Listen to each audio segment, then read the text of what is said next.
আসসালামু আলাইকুম। এই মুহূর্তে একটা চার্জার 60 ভোল্টের এই মুহূর্তে এই জায়গাতে ডেলিভারি হবে। দেখেন মিটার সব টার্নিং দেওয়া নতুন 60 ভোল্টের এবং পরীক্ষা নিতে পেরে এখন ওই রুমে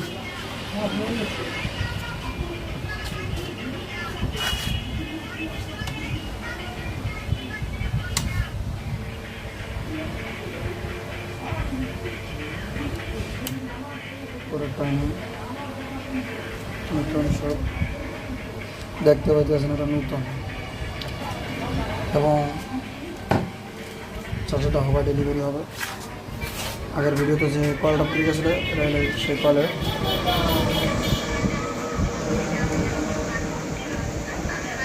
এই কলটা।